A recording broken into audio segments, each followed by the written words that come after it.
Hey YouTube, my name is Devin and welcome back to my channel. Today I'm going to be doing a video that I am very excited about, and that is my book review and book talk for 1984 by George Orwell. I had to read this book for school. It was required reading in my English class. We were given a list of books and we could decide which one we wanted to read, and I picked this one because I've been wanting to read this book for a really long time. I'm going to start out by telling you just a little bit about the world and the characters and the background of this book, and this will not be any spoilers. I will warn you.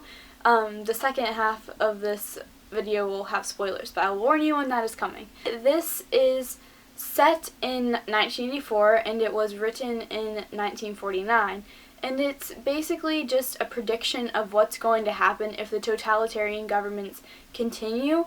And the world is broken up into three major nations, and there's Oceania, Eurasia, and East Asia. The government in Oceania is a tyrannical government called the Party, and their figurehead is called Big Brother. And basically his face is plastered all over the city, and all of the posters are just blown up of his face, and it says, "Big Brother is watching you."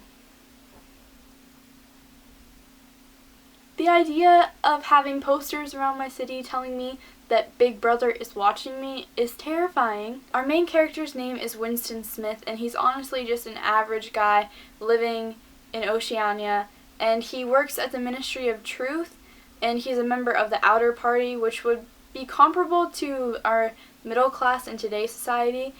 He has a job of a records editor, which sounds kind of like a normal job until you realize that his job is actually to go back and change newspapers and books and speeches, just all of the documents. He changes them to make them line up and fit with what the government is telling people. If someone gives a speech and says that today we are going to invade East Asia and we actually end up invading Eurasia, he goes back and changes that speech so that it says that we're going to invade Eurasia. So it makes people think that the government is never wrong and the government is always in the right and you should always believe the government. And it's basically like brainwash, because you don't know what's true, so you're forced to believe the information that you're given. Under this government system, love is outlawed, and they are constantly trying to stamp out sexual desire because those are things that they can't really control. They want to have control over every single aspect of their citizens' lives, and they do that by spying on them in their homes, on the streets, with microphones and telescreens. They just watch them 24/7, and when they say Big Brother is always watching you, they mean it. Now, obviously, some people might get a little bit suspicious when they think that they heard the government say we're going to invade East Asia, and then they end up invading Eurasia. So there's this thing called doublethink, and that is basically the idea that you can hold two completely contradictory ideas in your mind at the same time and believe both of them. So it's like saying 2 plus 2 equals 4. You know that 2 plus 2 equals 4, but if the government is telling you that 2 plus 2 equals 5, you also believe that 2 plus 2 equals 5 because the government is never wrong. Now, our main character, Winston, has a hard time conforming to the society because he knows something is wrong. There's what is called thought crime, and that's when you're thinking unorthodox thoughts or incorrect thoughts that the government would see as rebellious, and people who commit thought crime are vaporized, or commit any rebellion are vaporized, which means they just disappear, and it's as if they never existed. They don't like die or something. They're just completely gone. They never existed. There's also this new language being developed in 1984, and it is called Newspeak, and they would consider what we are speaking today to be Old Speak. And the goal of Newspeak is to eliminate any words that could lead to political rebellion, because if you don't know the word for rebellion, then you're not really going to have a concept of the idea of rebellion, and it makes it almost impossible for you to rebel against your government because there's no word or idea for doing that. This made me realize that George Orwell is just a genius. George Orwell is so brilliant.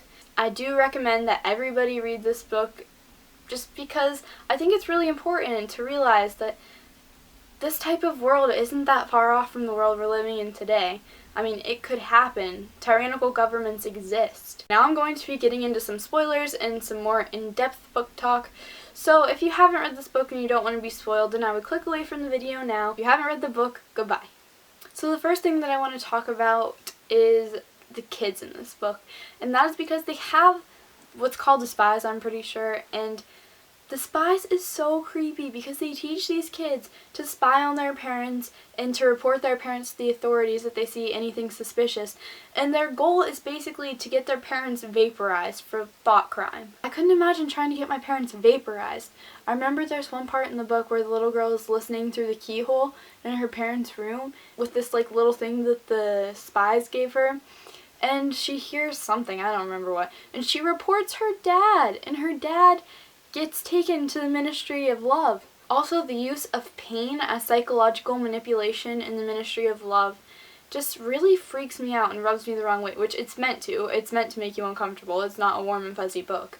But it's just really scary to think about because they just hurt you and starve you and make you physically exhausted and insane until you have no choice but to believe what they're telling you because you just want it to stop.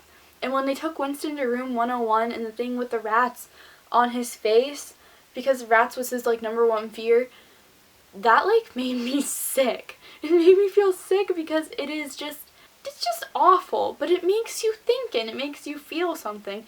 And for that, I just commend George Orwell, because if a story can make you feel something and if it can make you have a reaction to it, then the author did their job well. When Winston went in room 101, it just kind of made me wonder what would be in my room 101, because O'Brien told Winston it's different for everyone. Some people are afraid of being burned alive or drowning, and for Winston he was afraid of rats. And I don't think it ever told us in the story what Julia was afraid of, but I'm really curious about what Julia encountered in room 101, and I also am curious about what I would encounter in room 101. Don't want to experience it, but I'm curious about what it would be because I'm not exactly sure. Also, that plot twist with the shop owner when there was a telescreen behind that picture of the church. Did anyone see that coming? I usually see plot twists coming. Like, I'm pretty good about like foreshadowing stuff and like, oh, that guy, he's gonna be the bad guy, or oh, this is gonna happen, but I did not see that coming. But then kind of looking back on it, I can see it's like too good to be true that there was a place without a telescreen, you know? And I hated O'Brien because he kept hurting Winston, but Winston kept being like, "Ah, O'Brien, my best friend, my savior." And I was just like, Winston, O'Brien is the one who is hurting you. Why are you like praising him and hugging him and crying to him when he's the one who's causing you all this pain? I don't know. And when O'Brien makes Winston look in the mirror and he's like, "Look what you've done to yourself, Winston," I was just like, you know what, O'Brien? You're the one that did this to him, so just give him a sandwich and a comfortable bed and just let him be. The last thing I want to talk about is the control of history and information in Oceania, because I kind of wonder to what extent our countries control our information and history, because obviously they do to some degree. You think about like the history that you're taught in school and what you read in the newspapers, and kind of makes you realize that everything is a little bit skewed to make you favor your country and to create a sense of patriotism. Reading 1984 really makes you think about how information is altered before it hits the mainstream media, and what's true and what's not true and what's skewed to make you believe something that might not be completely true. I don't know how much of that goes on in our society, but it happens so much in 1984, and it's so scary to think that, I mean, if we're not already there, we're obviously going down that path, and it's so scary to think that someday we could all just be robots being brainwashed by the government and just believing everything that we're told and not thinking for ourselves and just accepting everything, believing that 2 + 2 = 5, being spoon-fed all of these lies and believing every bit of them. So all in all, 1984 is an incredible, incredible story. I didn't even expect it to be so good, because you hear classic, and I don't know, maybe this is just me, but you kind of have this connotation with it that it's going to be a little bit dry and dense. And 1984 was just such an easy read, you know. There was some vocab and some made-up words in it that made it a little bit difficult, but all in all, it was like an easy read, and I was able to fly through it and enjoy it. And I didn't feel like there were any spots where it was like dragging on or anything. I gave it 5 out of 5 stars, obviously, and it is definitely one of my favorite reads of 2015. So that's all that I have for today. I hope you guys enjoyed this video. If you haven't already, read 1984. It is an amazing, amazing book, and I will see you guys in my next video. Bye, guys!